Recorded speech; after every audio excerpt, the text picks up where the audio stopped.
Raga Mulia atau Prabu Surya Kencana, Raja terakhir Pajajaran.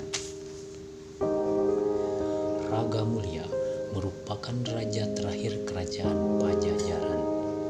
Ia menjabat sebagai raja selama 12 tahun, yaitu dari tahun 1567 Masehi hingga 1579 Masehi. Dalam Nasah Wangsakerta, sosok Raga Mulia disebut sebagai Prabu Surya Kencana, sedangkan dalam cerita Parahyangan dikenal dengan nama Nusya Mulia. Raga Mulia menjadi raja pelarian dengan berkedudukan di Surya Kencana atau Pandai Gelang. Oleh karena itu, ia juga dikenal sebagai Prabu Surya Kencana atau Panembahan Pulau Sari. Pulau Sari terletak di Kaduhejo, Kecamatan Menes, pada lereng Gunung Palasari. Menurut Pusaka Nusantara III dan Kertabumi I disebutkan bahwa Pajajaran Sirna Im Ekadasa Sukla Paksa Wasaka Masa Sewu Limang Atus Punjul Siki Ilang Saka Kala.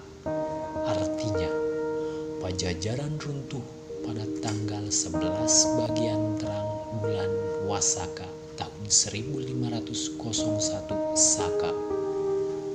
Tanggal 11 bagian terang bulan Wasaka tahun 1501 Saka bertepatan pada 5 Mei 1579 Masehi. Dari naskah Banten telah memberitakan secara jelas mengenai keberangkatan pasukan Banten ketika akan melakukan penyerangan ke pasukan Kepakuan Pajajaran dalam Puluh Kinanti, yang artinya waktu keberangkatan itu terjadi pada bulan Muharram, tepat pada awal bulan hari Ahad tahun Alif. Inilah tahun besakanya 1501. Walaupun tahun Alif baru digunakan Sultan Agung Kerajaan Mataram pada tahun 1633 Masehi, namun dengan perhitungan mundur tahun keruntuhan Pakuan 1579 Masehi ini memang akan jatuh pada tahun Alif. Kekeliruan hanya hitungan hari, sebab dalam periode tersebut tanggal 1 Muharram tahun Alif akan jatuh pada hari Sabtu. Hal terpenting dalam naskah Banten adalah memberitakan bahwa benteng yang akan di kerajaan Pajajaran dikelilingi ibu kota Pakuan baru dapat dibobol setelah terjadinya pengkhianatan. Komandan yang selalu menjaga benteng di Pakuan merasa sakit hati karena telah diabaikan. Selama ia menjabat, tidak pernah mendapat gelar yang mendorong pangkatnya naik. Ia adalah saudara Ki Joglo, seorang kepercayaan Panembahan Yusuf. Di waktu tengah malam, Ki Joglo bersama beberapa pasukan mencoba menyelinap ke dalam kota setelah pintu benteng terlebih dahulu dibukakan saudaranya itu. Hal ini membuktikan betapa kokohnya benteng pertahanan kerajaan Pajajaran yang dibuat era Siliwangi. Semasa meninggalnya Nilawendra, kerajaan Pajajaran mengalami kekosongan kekuasaan. Tetapi tetap saja musuh tidak mampu menembus benteng pertahanan tersebut. Untuk menembusnya, mereka harus menggunakan cara yang halus.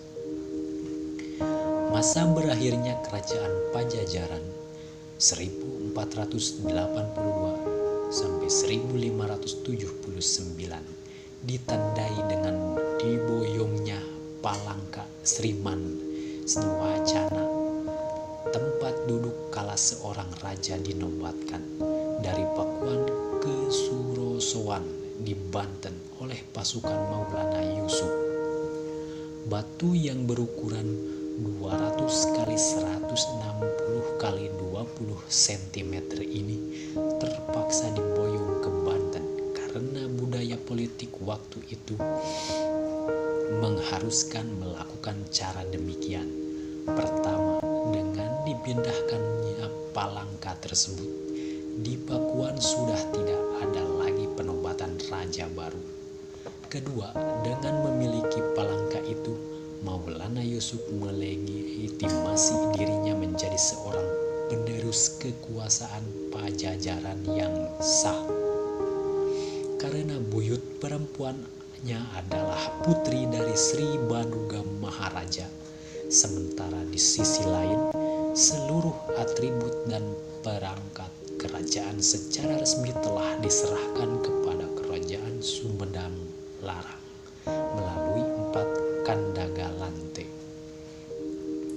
Dalam cerita Parahyangan disebutkan, Sang Susu Tunggal Inyana Nu Yena Palangka Sriman Sri Wacana Sri Baduga Maharaja Diraja Ratu Haji di Pakwa Pajajaran Numikadatwan Sri Bima Punta Narayana Madura Sari Suradipati Inyana Pakuan Sang Hyang Sri Ratu Dewata.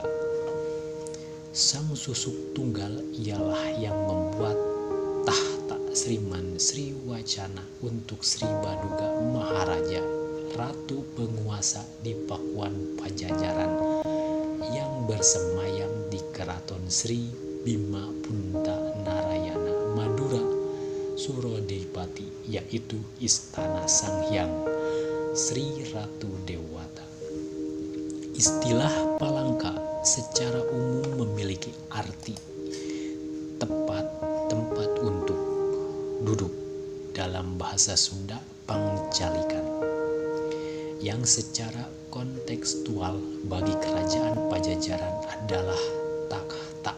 Dalam hal ini, takhta tersebut melambangkan tempat duduk khusus yang diperkenankan pada upacara penobatan seorang raja.